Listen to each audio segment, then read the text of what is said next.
This week on the Flicks of the Week, Netflix rips off Disney, Nicolas Cage sells a gun or two, Gary Oldman pops a pill or two, John Malkovich ODs on Oreos, and Deadpool kidnaps Fred Savage.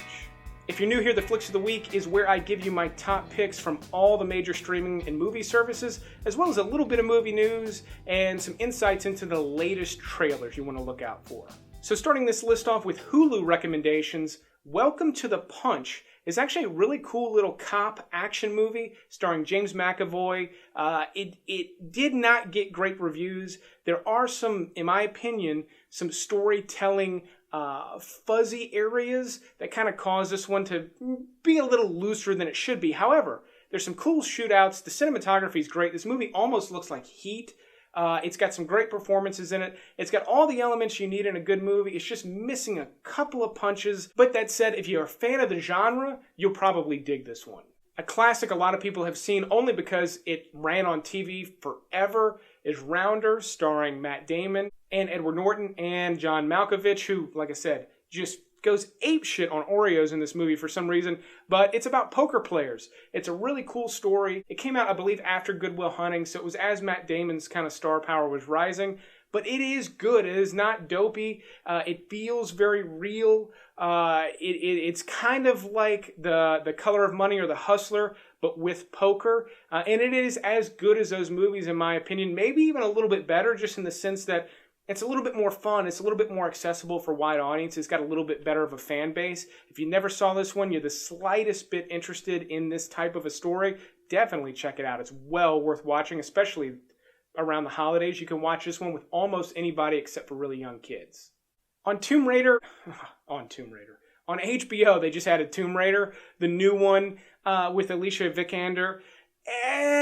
It's got some cool elements to it. I think you could probably skip it. Now, I normally do like to recommend movies that I really want you to watch.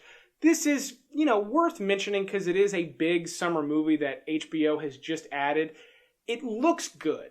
I played the video game that this is loosely based on. The game is way better than what actually happens in the movie because the movie is PG-13, which means it's snipped, it's neutered. It doesn't have the rawness that the games have, which is totally what's missing from this movie. The same story could have unfolded with a harder edge to it. It'd be much more entertaining. That said, if you're the least bit interested in sort of a Indiana Jones-ish kind of thing that's not nearly as good, give it a whirl, check it out. You'll probably at least like it a little bit.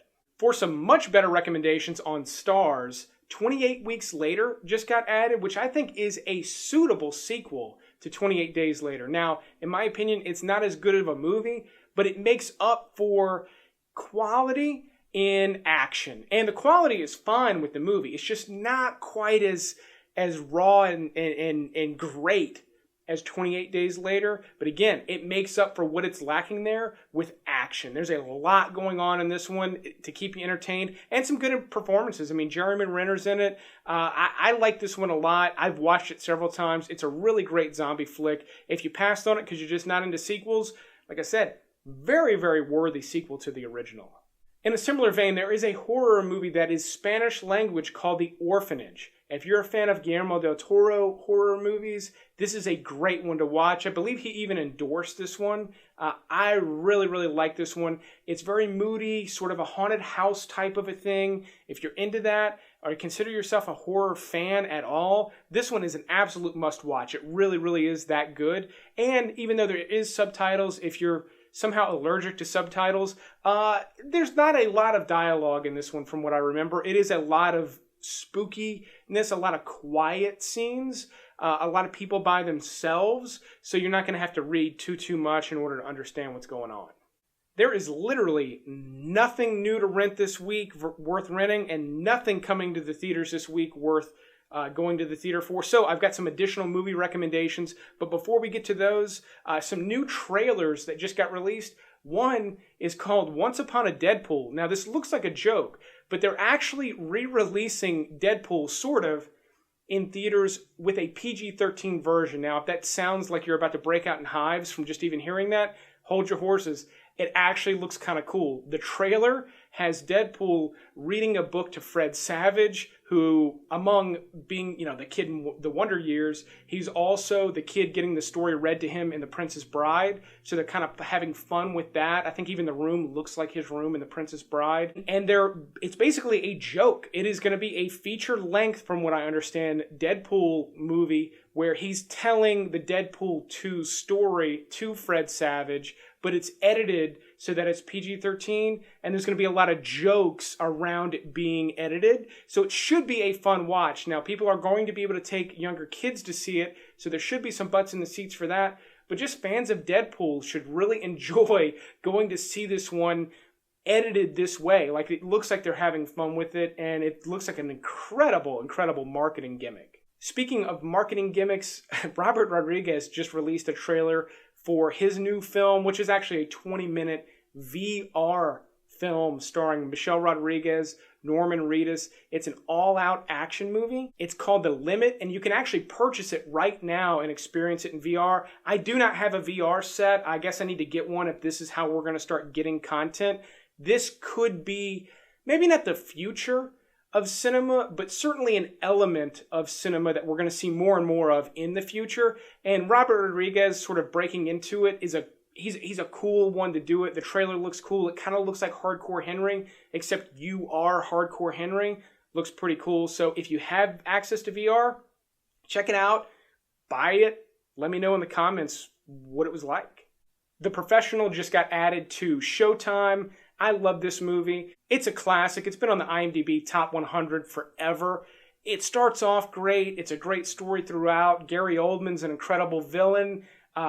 Great shootouts, great action.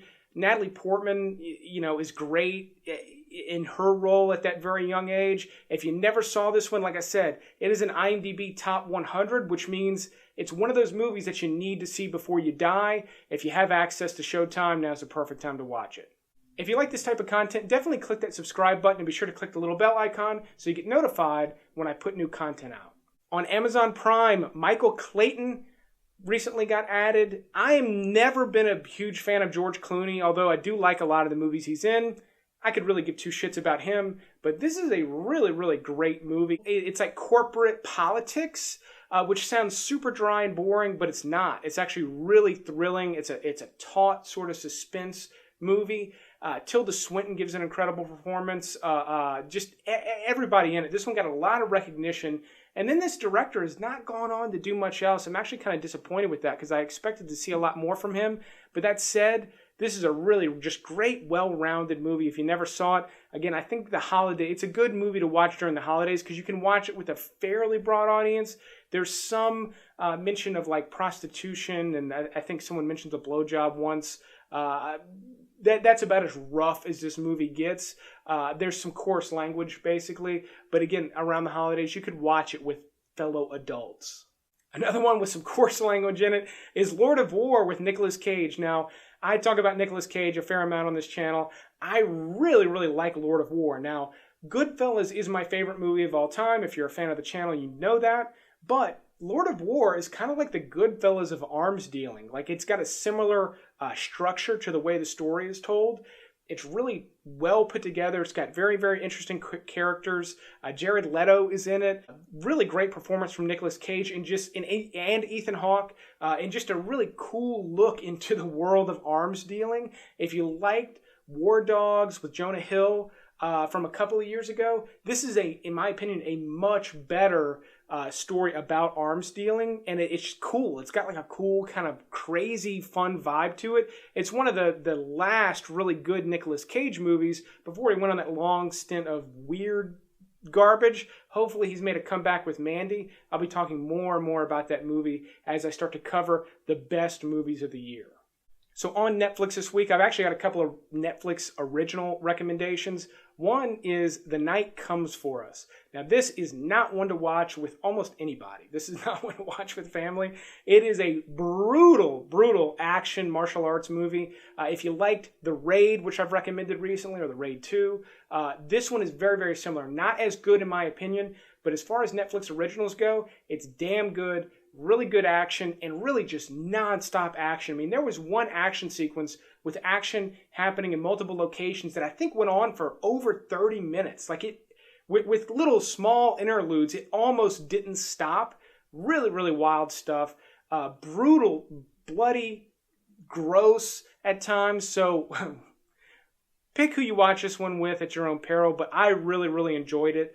If you're into these types of movies at all, it is foreign language. Not a lot of reading you have to do. A lot kind of early on, and then not so much because there's so much action. But it's one of the better Netflix originals, and certainly, as far as action movies go, one of the best on the platform right now. And then Netflix is releasing Mowgli, which is essentially the Jungle Book. It looks a lot like the Jungle Book that Disney released 2 years ago, which I really, really liked.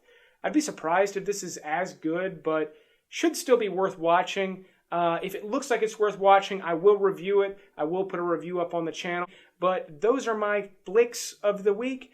Let me know in the comments below what you will be watching. But I'll keep making these Monday episodes as long as you keep watching them. Thanks for checking this one out, and you will see me on the next one.